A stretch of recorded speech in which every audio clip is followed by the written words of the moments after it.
الحمد لله نحمده ونستعينه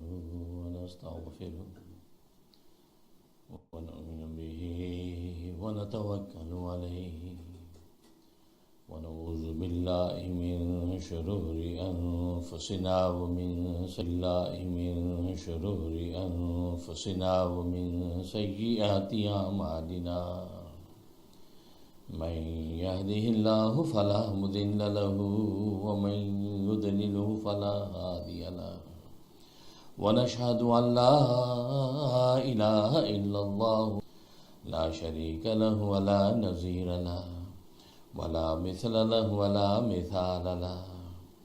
ونشهد أن سيدنا وسندنا وشفيعنا وشفيع أمرنا وحبيبنا وحبيب ربنا ومولانا محمد عبده ورسوله أرسله الله إلى كافة للناس بشيرا ونذيرا وداعيا إلى الله بإذنه وسراجا. أما بعد فأعوذ بالله من الشيطان الرجيم. بسم الله الرحمن الرحيم. قد أفلح من تزكى وذكر اسم ربه فصلى بل تؤثرون الحياة الدنيا والآخرة خير وأبقى إن هذا لفي الصحف الأولى صحف إبراهيم وموسى.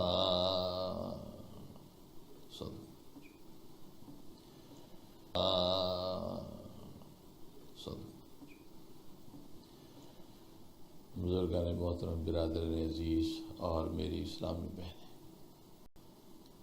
اللہ تبارک و تعالی نے آسمان و زمین کی اس کائنات میں دو طرح کے واقعات رونما کر جو ہماری مرضی کے موافق ہیں، اور دوسرے وہ واقعات ہیں جو ہماری مرضی کے موافق نہیں ہیں. ظاہر ہے کہ وہ واقعات جو ہماری مرضی کے موافق رونما ہوتے ہیں ان سے ہمیں مسرت اور اطمینان ہوتا ہے، اور جو واقعات ہماری مرضی کے موافق نہیں ہوتے ان سے ہمیں تشویش اور پریشانی ہوتی ہے. لیکن اللہ تبارک و تعالیٰ کی سنت جاریہ یہی ہے کہ مرضی کے موافق اور مرضی کے خلاف دو طرح کے واقعات اس کائنات کے اندر ظاہر کرتے طرح کے واقعات انسان کے لیے رحمت ہیں. اگرچہ وہ واقعات جو انسان کی مرضی کے موافق ہیں وہ تو رحمت نظر آتے ہیں، ظاہر ہماری منشا اور مرضی پر ہیں، ہماری چاہت اور خواہش پر ہیں، ان کو تو ہم رحمت سمجھتے ہیں کہ بڑی رحمت ہو گئی، بڑی راحت ہو گئی. لیکن وہ واقعات جو بظاہر ہماری مرضی کے مخالف ہیں ان کو ہم رحمت نہیں سمجھتے. لیکن عجیب بات یہ ہے کہ وہ واقعات جو ہماری مرضی کے خلاف ہیں، یعنی ہماری مرضی کے موافق نہیں ہیں، وہ بھی اللہ تبارک و تعالیٰ کی رحمت ہیں. اس لیے کہ جو واقعات انسان کی مرضی کے موافق ہیں اس سے انسان کو راحت ملتی ہے، اطمینان حاصل ہوتا ہے،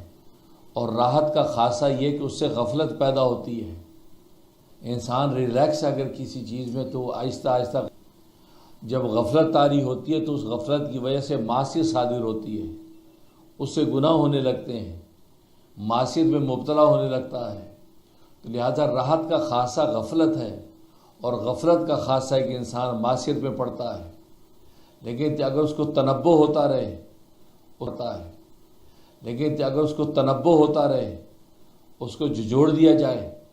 تو ایک دم متنبہ ہو کر توبہ کی طرف آ جاتا ہے، یا اس واقعے سے اس حرکت سے رکتا ہے. تو اللہ تبارک و تعالیٰ وہ واقعات جو ہماری مرضی کے موافق نہیں ہیں وہ اس لیے ظاہر کرتے ہیں تاکہ انسان کی غفلت ٹوٹتی رہے، اور غفلت کی وجہ سے معصیت صادر ہونے کا اندیشہ ہے. اس لیے اللہ تبارک و تعالیٰ کبھی کبھی ہم پر بیماری صادر کر دیتے ہیں تاکہ صحت مند ہونے کی حالت میں انسان جو غافل ہوا اور اللہ تبارک و تعالیٰ کے حکم کو توڑنے میں لگا تو اللہ تبارک و تعالیٰ بیماری عارض کر کے اس کی غفلت کو جھنجھوڑ کے اس کو توبہ کا موقع دیتے ہیں، اس کی غفلت کو جھنجھوڑ کے اس کو توبہ کا موقع دیتے ہیں۔ اور اگر بیماری میں وہ توبہ نہ بھی کرے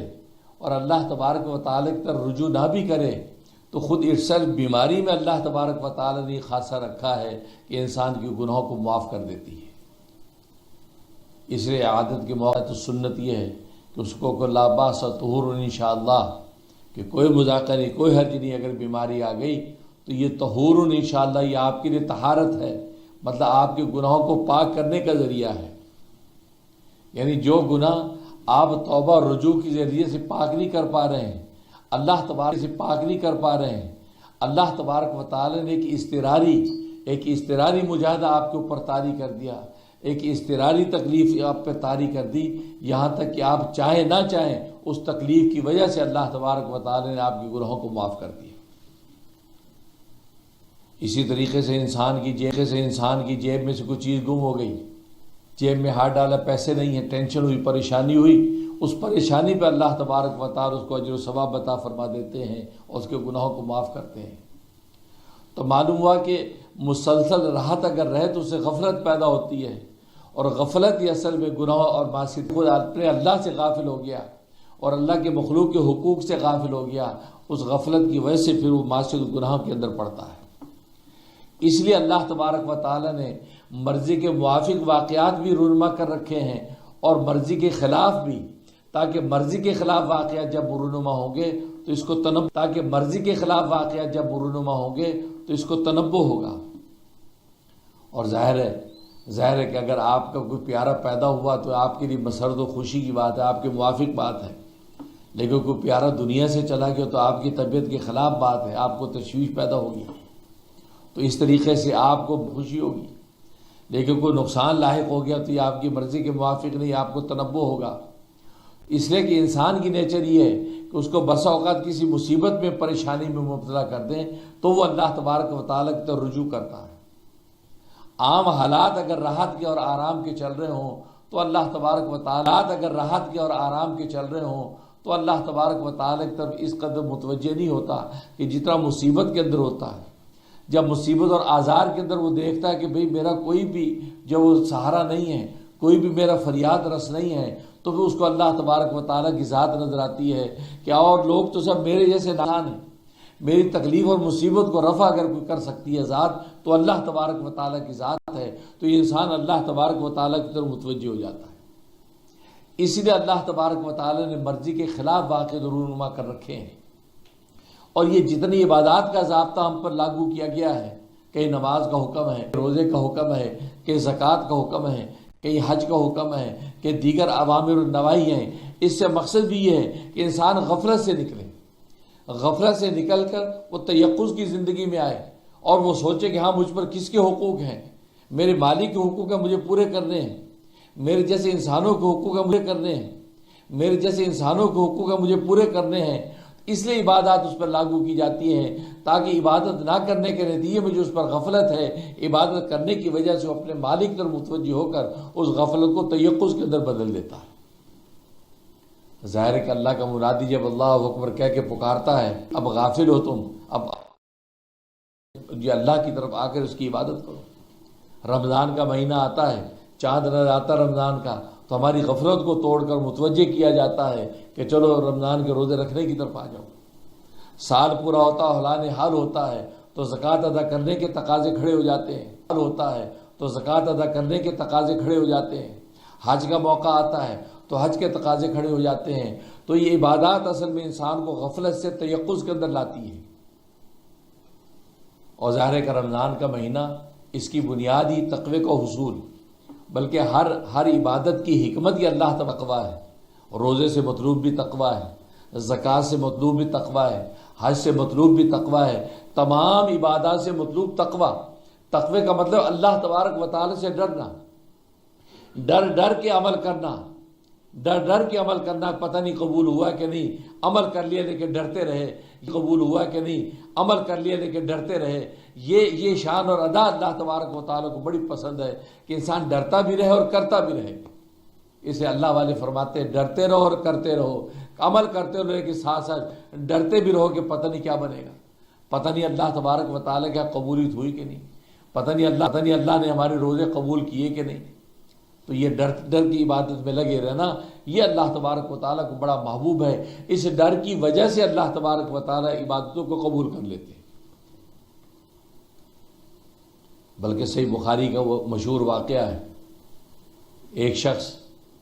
تعالیٰ کے سامنے پیشی کے خوف سے اس نے اپنے بیٹوں کو یہ وصیت کی، کہا کہ جب میں مر جاؤں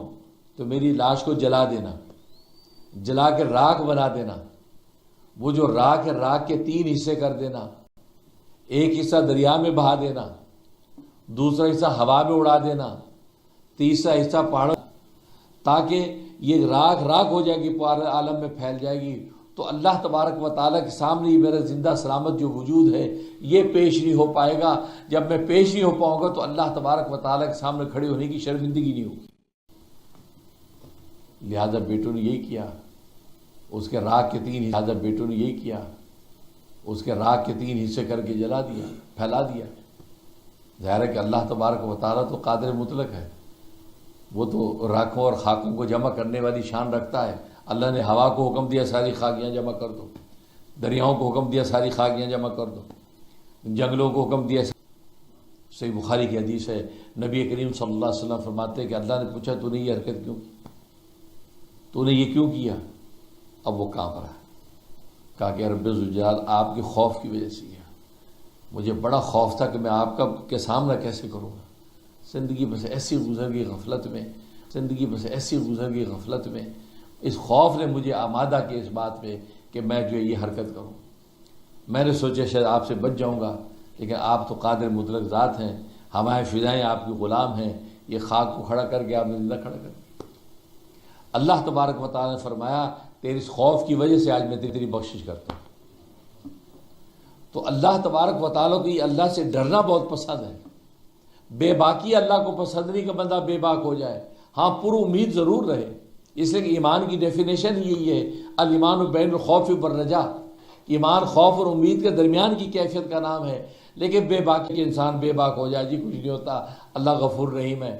اجی یار یہ گناہ نہ کرو، اجی اللہ غفور رحیم ہے، یار جنت میں اللہ نے جنت ہمیں دینی ہے، اللہ نے جنت میں کوئی بھینسیں باندھ رہی ہیں،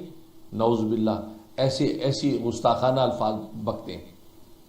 لیکن نہیں، یہ ڈرنا اللہ کو پسند ہے، ڈرتے رہو گے۔ اسی لیے لکھا امام غزالی رحمۃ اللہ علیہ نے کہ گناہوں پر ندامت وہ نیکی پر ناز کرنے سے افضل ہے۔ ایک گناہگار اپنے گناہ پر نادم رہے، یہ کیفیت اللہ کو زیادہ محبوب ہے بنسبت اس شخص کے جو نیکیاں کر رہا ہے لیکن نیکی پر اس کو بڑا ناز ہے۔ اجی ہم تو نیکیاں کرتے ہیں، ہم تو نمازیں پڑھتے ہیں، تو اس لیے ہم تو نیکیاں کرتے ہیں، ہم تو نمازیں پڑھتے ہیں، تو اس لیے اللہ تبارک و تعالیٰ کو نیکی پر ناز پسند نہیں ہے، کہ ہماری کیا نیکی اللہ کی شان کے مقابلے میں کوئی حیثیت ہی نہیں ہے۔ یہ تو اس کی لطف و عنایت ہے کہ اس ستاری کے پردے میں تان کے ہماری نیکی کو قبول کر لیتا ہے۔ تو اس لیے تو روزے سے مقصود بھی تقوی، اللہ سے ڈرنا ہے، کھانے پینے سے رکتا ہے صرف اللہ تبارک و تعالیٰ کے ڈر کی وجہ سے کہ یار اللہ دیکھ رہا ہے، پینے سے رکتا ہے یا اللہ دیکھ رہا ہے، یا کوئی نفسانی خواہشات پوری کرنے سے رکتا ہے یا اللہ دیکھ رہا ہے۔ تو یہ درجہ احسان اور جو عبادت کی انتہا ہے وہ روزے کی حالت میں انسان کو حاصل ہو جاتا ہے۔ ایک عام آدمی کو بھی کیفیت حاصل ہو جاتی ہے، انتہا ہے وہ روزے کی حالت میں انسان کو حاصل ہو جاتا ہے۔ ایک عام آدمی کو بھی کیفیت حاصل ہو جاتی ہے کہ وہ محسوس کرتا ہے کہ یار اللہ دیکھ رہا ہے۔ عام 11 مہینے میں عام کیفیت بھی یہ صورتحال نہیں، لیکن روزے کی حالت میں ایک ادنا سے ادنا مسلمان بھی سمجھ رہا ہے کہ یار اللہ دیکھ رہا ہے، یار پانی پی لو گرمی بہت، یار اللہ دیکھ رہا ہے، یار نہیں اللہ دیکھ رہا ہے۔ بس یہ اس کو کہتے ہیں درجہ احسان، جو حدیث میں حضرت جبرائیل صلی اللہ علیہ وسلم نے جب سوال کیا تھا مل احسان، یا رسول اللہ احسان کیا چیز ہے، تو آپ نے فرمایا ان تعبد اللہ کأنک تراہ، کہ تو اپنے اللہ کی عبادت اس طرح کر گویا کہ تو اپنے اللہ کو دیکھ رہا ہے، اللہ کو دیکھ دیکھ کے عبادت کر رہا ہے۔ وہ ظاہر ہے کہ اللہ کو دیکھ دیکھ کے سجدے کرے، اللہ کو دیکھ دیکھ کے جھکے، اللہ کو دیکھ دیکھ کے قیام میں ہو، تو اس عبادت کا عالم کیا ہوگا۔ محبوب سامنے ہو اور محبوب کی اداؤں کو دیکھ اور اس کے سامنے سر جھکائے، اور فرمایا فَإِن لَمْ تَكُنْ، اور اگر یہ شان اور کیفیت تو یہ حاصل نہیں ہے کہ تو اللہ کو دیکھ سکے، تو کیا فَإِنَّهُ يَرَاكَ، تو یہ تصور باندھ کے کھڑا ہو کہ اللہ تجھے دیکھ رہا ہے، اللہ تجھے دیکھ رہا ہے۔ گویا کہ مقام مشاہدہ یا تو تجھے حاصل ہو کہ تو اللہ تبارک و تعالیٰ کو گویا کہ دیکھ دیکھ کی عبادت کر رہا ہے، ہمیں مراقبہ تجھے حاصل ہو کہ تو اس تصور کے ساتھ کھڑا ہو کہ میرا اللہ تجھے دیکھ رہا ہے، میں قیام میں ہوں اللہ دیکھ رہا ہے، رکوع میں جھکوں اللہ دیکھ رہا ہے، سجدے میں گر رہا ہوں اللہ دیکھ رہا ہے۔ اس لیے بہت سے اللہ والوں نے کہا کہ وساوس جو آتے ہیں نماز میں، اس کا ایک علاج یہ بھی ہے کہ ہر لمحے یہ تصور باندھ کے کھڑا ہو کہ اللہ مجھے دیکھ رہا ہے، یہ ہے کہ ہر لمحے یہ تصور باندھ کے کھڑا ہو کہ اللہ مجھے دیکھ رہا ہے، رکوع میں جھکا سوچے اللہ دیکھ رہا ہے، تسبیحات پڑھ رہے کہ اللہ دیکھ رہا ہے اور اللہ میری تسبیحات سن رہا ہے، اسی تصور کے اندر پوری نماز کے اندر کھڑا رہے گا تو فرمایا یہ وہ نماز ہوگی کہ سجدے میں گرے گا تو اس کا سر اللہ کے قدموں میں ہوگا۔ تو بالکل روزے سے یہ کیفیت حاصل ہوتی ہے تقوی کی، لعلکم تتقون، اے ایمان والو تم پر روزے فرض کر دیے گئے ہیں جیسے کہ پہلی قوموں پہ فرض کیے گئے تھے، کیوں؟ لعلکم تتقون، تاکہ تم تقوی والے بن جاؤ، تمہیں تقوی نصیب، تم اللہ سے ڈرنے والے بن جاؤ۔ اب ظاہر ہے کہ رمضان کا والے بن جاؤ، اب ظاہر ہے کہ رمضان کا مبارک مہینہ ہے اور یہ سن 2025 کا رمضان، سن 1446 ہجری کا رمضان اپنے اختتام کو ہے، آج یا کل کے 1 یا 2 دن باقی ہیں۔ اب ہمیں دیکھنا کہ جس مقصد کے لیے روزے رکھے تھے وہ تقوی، اور تقوی پیدا ہونے کے بعد اب منازل قرب اللہ تبارک و تعالیٰ کے ہمیں کتنے حاصل ہوئے ہیں، ہماری نماز کی کیفیتوں میں کیا فرق پڑا ہے، ہماری ذکر و اذکار کی لذتوں میں کیا فرق پڑا ہے، ہماری جو اللہ تبارک و تعالیٰ کے دھیان کی اندر کیا شان پیدا ہوئی ہے۔ اب اس تجزیے کی ضرورت ہے، جیسے انسان دنیا کے اندر اپنے ہر چیز کا تجزیہ کرتا ہے، جب کام اس سے تجزیہ کرتا ہے، دیکھتا بھی کہ کس قدر کامیابی ہوئی، یہاں تک اسٹوڈنٹ جو ہے وہ اپنے پیپر دینے کے بعد اپنا گیس لگاتا ہے، ہاں کتنے مارکس آ سکتے ہیں، ہاں اندازہ مجھے اتنے مارکس مل جائیں گے، 75% میں لے لوں گا، 80% لے لوں گا، اندازے لگاتا ہے۔ اب یہ اس کا وقت آ گیا، اب اس تخمینے کا وقت آ گیا ہے، ہم یہ اندازہ لگائیں کہ ہمیں تقوی کی منازل کتنی طے کی ہیں، روزے کی وجہ سے تقوی ہمارے اندر کتنا پیدا ہوا، اور تقوی کا اثر ہماری نماز میں کتنا ہے، ہماری نوافل میں کتنا ہے، ہمارے لوگوں کی ڈیلنگ کے اندر اس تقوی کا ہے۔ اب اس تجزیے کی ضرورت ہے، اور ظاہر ہے کہ اگر انسان غفلت کے اندر پڑا رہا اور اس تقوی کے منازل پر تجزیہ نہیں کیا، غور و فکر نہیں کیا، بس رمضان گزرا چلے گا، پھر چلتے رہے، زندگی جیسے ہی چلتی رہی، اس کے بعد پھر رمضان، پھر روزے رکھ لے، پھر چلتے رہے، نہیں، اس کے بعد پھر رمضان، پھر روزے رکھ لے، پھر چلتے رہے، نہیں۔ اگر ایسا کیا تو ہو سکتا ہے کہ اللہ تبارک و تعالیٰ سے دوری کی کسی نہ کسی منزل میں گرے ہیں، اور وہ منازل 7 منازل ہیں، 7 منازل وہ گھاٹیاں ہیں کہ انسان اس غفلت کی وجہ سے اس کسی ایک گھاٹی میں گر سکتا۔ چنانچہ حضرت حکیم الامت مجدد ملت مولانا اشرف علی تھانوی رحمہ اللہ تعالیٰ نے لکھا ہے کہ سلطان الہند حضرت خواجہ نظام الدین اولیاء رحمۃ اللہ علیہ نے فوائد الفواد کے اندر وہ 7 گھاٹیاں نقل فرمائی ہیں، 7 گھاٹیاں نقل فرمائی ہیں جو اللہ تبارک و تعالیٰ سے دوری کی علامت ہے۔ باوجود اس کے کہ انسان نے رمضان گزار لیا تو رمضان کی رحمتوں کے باوجود وہ کسی گھاٹی کے اندر گرتا چلا جا رہا ہے۔ فرمایا اس تیقظ اور اس تجزیے کی ضرورت ہے کہ ہم کیسی گھاٹی کے اندر تو نہیں گرے ہوئے، اور فرمایا کہ وہ 7 ہیں، 7 وہ منازل ہیں۔ پہلی منزل فرمایا اعراض ہیں، پہلی منزل فرمایا اعراض، دوسری منزل فرمایا حجاب، تیسری منزل فرمایا تفاصل، چوتھی منزل فرمایا سلب مزید، اور 5ویں منزل فرمایا سلب قدیم، اور اس کے بعد 6ٹھی منزل تسلی، اور 8ویں منزل فرمایا عداوت۔ یہ 7 منزلیں ہیں اللہ سے دوری کی۔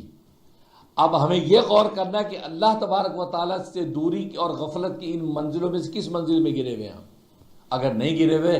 تو زہ قسمت زہ نصیب، اس کا مطلب ہے الحمدللہ اللہ تبارک و تعالیٰ غفلت سے نکال کر ہمیں اللہ تبارک و تعالیٰ کے قریب ہونے کی کوشش کر رہے ہیں۔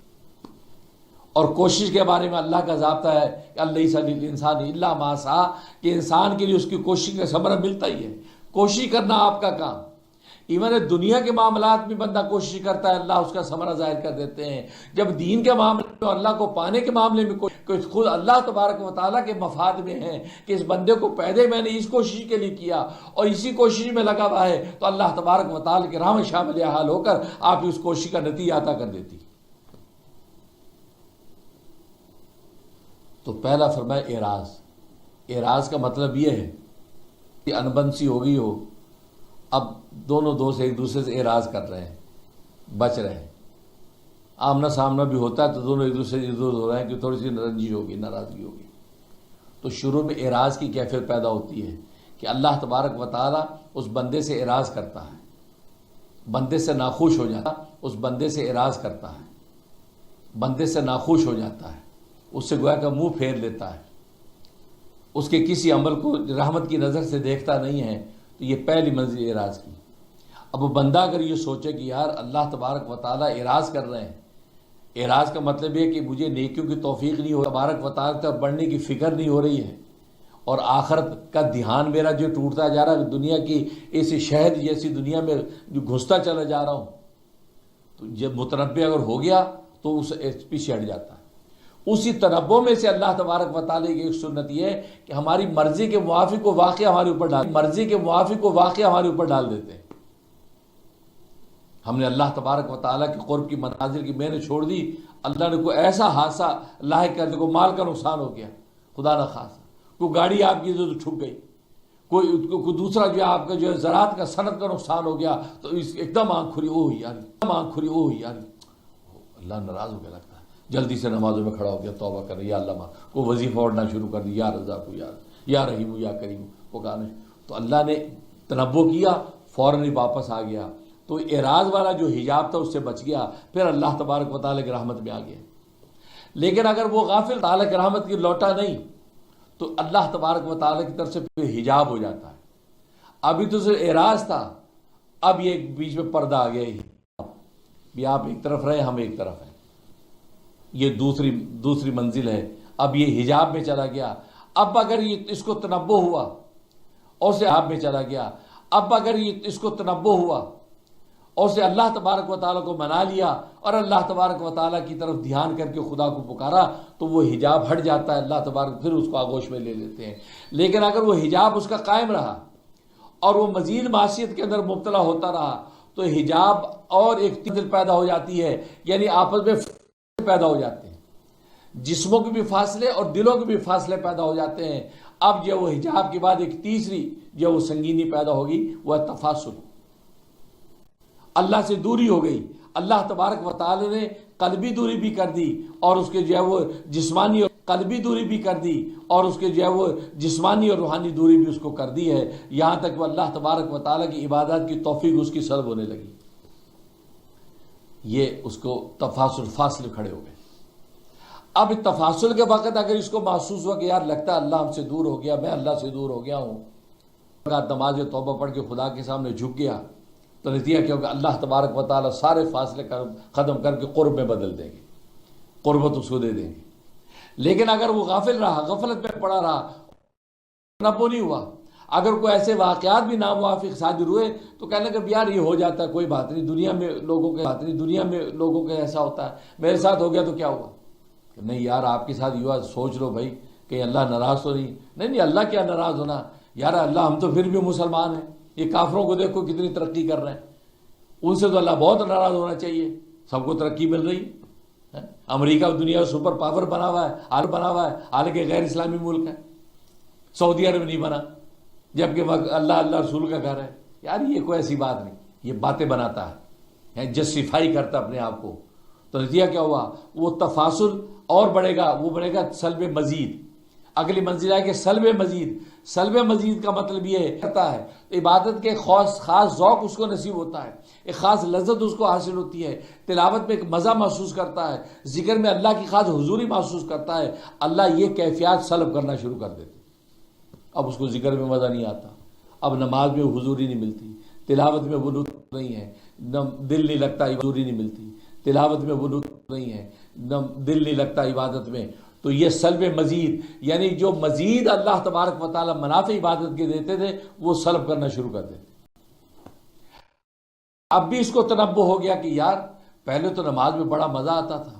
ذکر میں لطف آتا تھا، اور اب تو جلدی سے 2 رکعت نماز تو پڑھ کے اللہ کے آگے ہاتھ جوڑ دیا، اللہ اگر ایسی کوئی کوتاہی ہو گئی ہے تو یا اللہ میں معافی چاہتا ہوں، مجھے دوبارہ سے وہی کیفیت دے دے،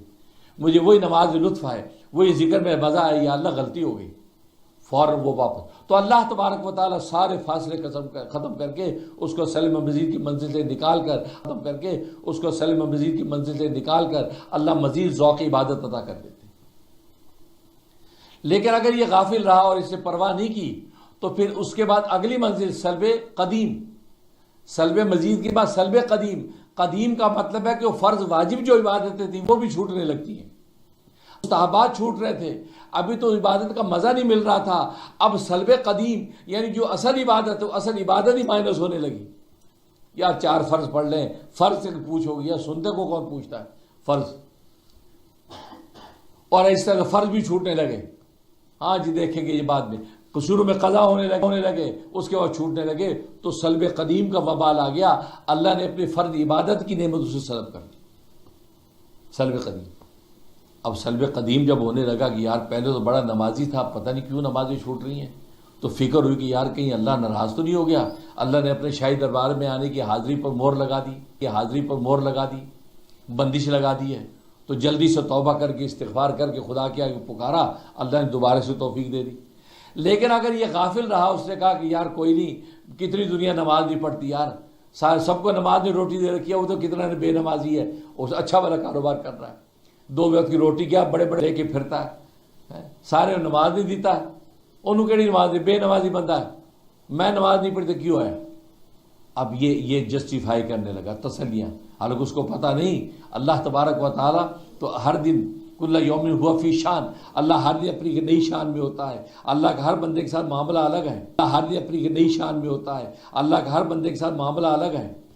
اب دوسرے پہ قیاس کر کے اپنے فرائض و واجبات کو آپ چھوڑنے کی جسٹیفائی نہ کریں. جو آپ پر فرض ہے آپ وہ پورا کریں. یہ نہ سوچیں کہ یار اس کو نہیں پوچھا تو مجھے کیا ہے، نہیں تمہیں کیا پتہ، وہاں سنستدرجہم من حیث لا یعلمون، وہاں اللہ ڈھیل دے رہا ہو. تو سلب قدیم اللہ تبارک و تعالیٰ اصل عبادت ہی سلب کرنے لگتے ہیں. اب اگر یہ اس پہ مطمئن رہا اور یہ باتیں بنانے لگا تو پھر اگلی منزل، اور اس منزل کا نام ہے تسلی. تسلی کا مطلب یہ ہے کہ جو عبادتیں اس سے سلب ہونے لگ گئی تھی، پہلے تو ذرا تشویش پیدا ہوتی تھی یار فرض چھوٹ گیا، یا نمازیں نہیں پڑھی جا رہی، یا روزہ میں نے کھا لیا، تو تھوڑی سی تشویش فکر ہوتی تھی. لیکن اب اس کا اتنا ڈھیٹ ہو گیا ہے اور دل اتنا اس کا زنگ آلود ہو گیا ہے، اب اس کو اس کی بھی پرواہ نہیں ہوتی. وہ کہتا نماز کوئی بات نہیں، روزہ تو کوئی بات نہیں، لہٰذا تسلی ہو گئی. اب پیٹرن چل رہا اس پہ بالکل مطمئن پھر رہا ہے. کیا دنیا میں ہر اس طرح کے لوگ ملتے ہیں، ان کو ایک رتی بھی خیال نہیں آتا کہ یار نمازیں نہیں ہو رہی، یا فرض روزے نہیں رکھ رہا ہوں میں. تو یہ تسلی کی کیفیت میں آ گیا. جب یہ تسلی کی کیفیت میں آ گیا تو اللہ تبارک و تعالیٰ کی طرف سے اس کو اگنور کر دیا گیا. ٹھیک ہے، جیسے چاہے زندگی گزارو تو وہ الیہ النشور، آخر میں آنا تو میرے پاس ہی ہے نا، تو پھر میں تجھ سے پوچھ لوں گا. اب ٹھیک ہے من مانی زندگی گزارو، جاؤ گے کہاں؟ جن ہو یا انس ہو، یہ کائنات سے نکل کے تو کہیں نہیں جا سکتے نا، آؤ گے تو میرے پاس. تو یہ تسلی. اب تسلی کے وقت میں اگر کبھی اس کو تنبؤ ہوا اور ایسا کوئی واقعہ اس کے اوپر سرزد ہوا، اور ہوتا ہے ایسا حادثہ پیش آیا کہ جناب دوبارہ یہ اللہ تبارک و تعالیٰ کے قدموں میں آ گرا اور توبہ طائب ہو گیا کہ نہیں آئندہ میں ایسا نہیں کروں گا، تو اس کی خوش نصیبی ہے. لیکن اگر نہیں کیا، نتیجہ یہ کہ اب اللہ تبارک و تعالیٰ کو اس شخص سے دشمنی پیدا ہو جاتی ہے. اللہ اس کو اپنا دشمن سمجھتا ہے اور اللہ پھر اس کا دشمن ہو جاتا ہے.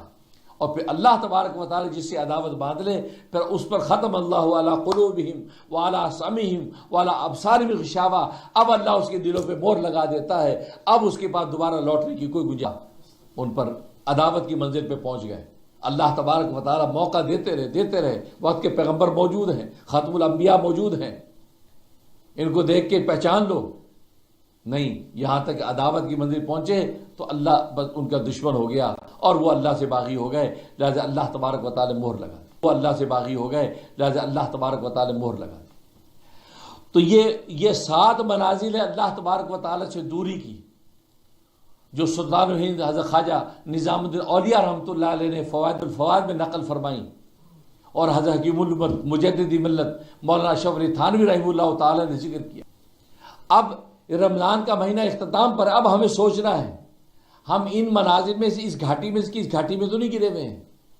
کہ رمضان کا مہینہ تھا نمازیں بھی نہیں ہوئی، رمضان کا مہینہ تھا تلاوتیں بھی نہیں ہوئی، رمضان کا مہینہ تھا روزے بھی بجائے سے کچے پکے رکھ لیے، تو سوچے ان میں کس کیفیت میں ہیں۔ نتیجہ اور رکعت نماز توبہ پڑھ کے اللہ کے سامنے گڑ گڑائیں، اللہ تبارک و تعالیٰ اپنا قرب نصیب فرما دیتے۔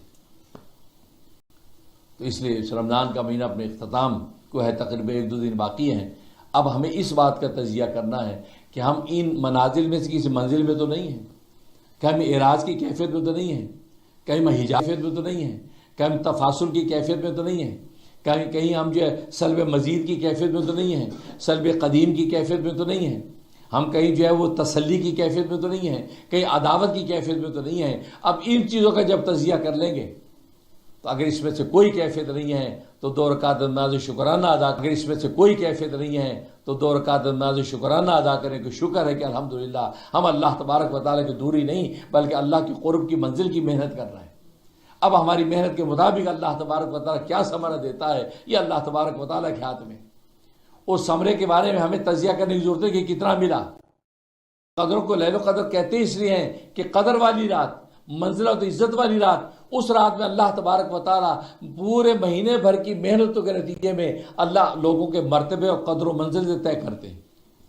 یہ قدر و منزل اس منزل پہ ہمارے یہ اس منزل پہ ہے، کسی کو غوث بناتے ہیں، کسی کو ابدال بناتے ہیں، کسی کو یہ اس منزل پہ ہے، کسی کو غوث بناتے ہیں، کسی کو ابدال بناتے ہیں، کسی کو قطب بناتے ہیں، کسی کو اوتاد بناتے ہیں، کسی کو جو اخیار بناتے ہیں۔ تو گویا کہ یہ ساری منازل ولایت تقسیم کیے جاتے ہیں آج کی رات میں، کیونکہ قدر و منزلت والی رات ہے، اس میں اللہ تعالیٰ اپنے بندوں کی قدر و منزل طے کرتے ہیں۔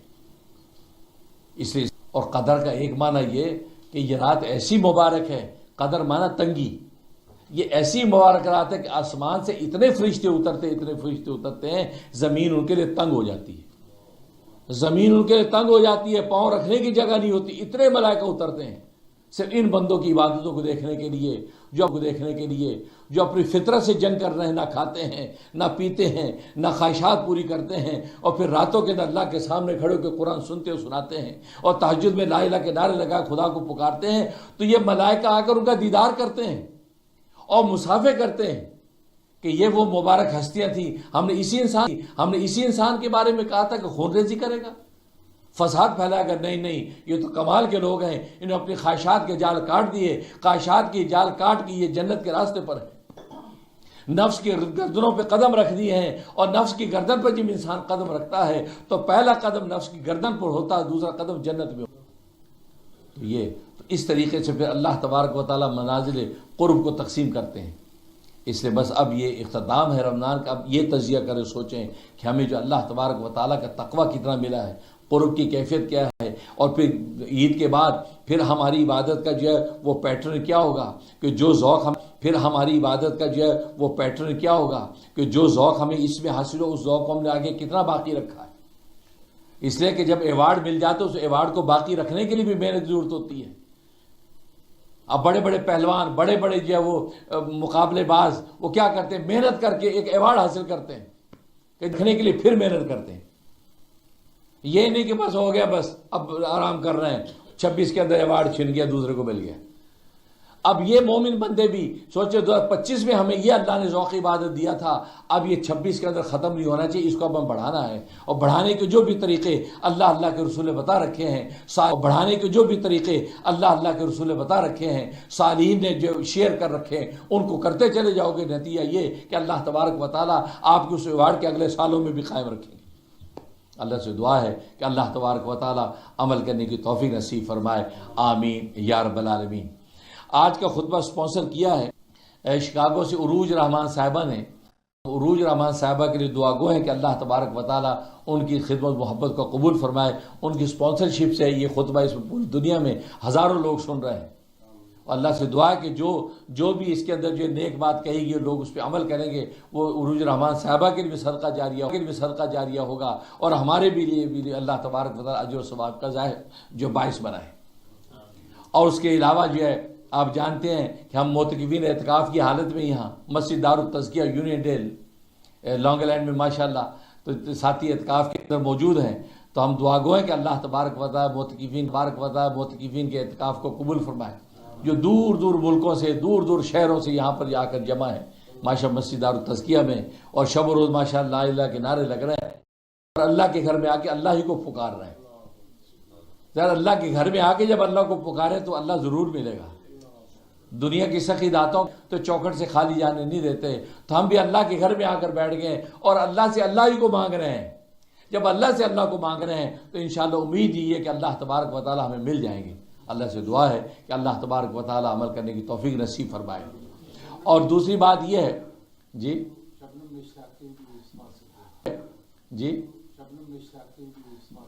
دوسری بات یہ ہے کہ آپ جانتے ہیں کہ عید نماز انشاءاللہ جو جیسی بھی جو مون سائٹنگ ہوگی، اور آپ کو پتہ ہے کہ ہم جو ہے وہ مرکز اسلام مکہ مکرمہ کے مطابق عید مناتے ہیں، جس کو گلوبل مون سائٹنگ مکہ مرکز کہتے ہیں، اور یہی میرا فتویٰ کئی سال سے ہے، بلکہ لوگوں نے اس کو فالو کیا، یا خود امریکہ کینیڈا کے اندر ماشاءاللہ مساجد بہت سی اس کو فالو کر رہی ہیں کہ مکہ کے مطابق مکہ کے اندر جب اعلان عید کا ہو گیا تو انشاءاللہ امریکہ والے عید منائیں گے، وہاں روزے کا آغاز ہو گیا، یہاں ہم روزہ رکھیں گے۔ اور یہ نبی کریم صلی اللہ علیہ وسلم کا حکم تھا کہ امت میں کہیں بھی کوئی چاند دیکھ لے اس کی آپ کے لیے، اور نبی پاک نے 32 حدیث اس حوالے سے بیان کر دی، جس کو گلوبل مون سائٹنگ کہتے ہیں، کہ مکہ مدینہ کے اندر چاند نظر آ گیا تو بس اب ہندوستان والے پاکستان والوں پر بھی عید واجب۔ تو یہ فتاویٰ جو ہے بڑے بڑے اکابر کی پوری کتاب میں نے سب نقل کر دیا۔ تو کہنے کا مقصد ہے کہ ہماری یہاں عید بھی انشاءاللہ مکہ کے اندر جو ہے وہ اعلان ہو گیا، کل دوپہر 12 بجے انشاءاللہ پتہ چل جائے گا کہ وہاں چاند کا اعلان ہو گیا ہے، یہاں دوپہر 12 بجے پتہ چل جائے گا، تو آپ سمجھ جائیں انشاءاللہ سنڈے کو یہاں پر عید ہوگی،